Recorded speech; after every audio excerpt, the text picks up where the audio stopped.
కుటుంబంలో మేము నలుగురం, ముగ్గురు అన్నదమ్ములు, ఒక అక్క. అయితే ఈ ప్రాసెస్ ఏర్పరిచింది కూడా దేవుడే.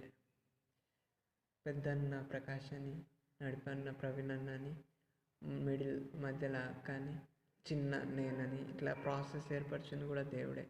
అంటే నేను పుట్టేటప్పుడు ఇగో ఇట్లా నేను నలుగురు పుట్టాలి, నలుగురు నేను అందరికన్నా చిన్న అబ్బాయి పుట్టాలి, మాకు అక్క ఉండాలి, ఇద్దరు అన్నలు ఉండాలని ఇట్లా ప్రాసెస్ నేను ఏర్పరచుకుని పుట్టింది కాదు కదా.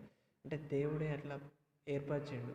పెద్ద అయిన ప్రకాష్ అన్న, ఇట్లా ప్రకాష్ అన్న పెద్ద అయిన ఉండాలి, ఇట్లా ఉండాలి నా లైఫ్ స్టోరీ. ఇట్లా సెకండ్ నడిపాను ప్రవీణ్ అన్న ఉండాలి, ఇట్లా ఈ అన్న లైఫ్ స్టోరీ ఇట్లా ఉండాలి, మధ్యలో లావణ్య అక్క ఉండాలి, ఇట్లా లైఫ్ స్టోరీ ఇట్లా ఉండాలి, లాస్ట్ చిన్న ఈ ప్రదీప్ అనే స్టోరీ ఇట్లా ఉండాలి అని ఈ ప్రాసెస్ అంతా కూడా ఏర్పరిచింది 100% దేవుడే. Praise the lord.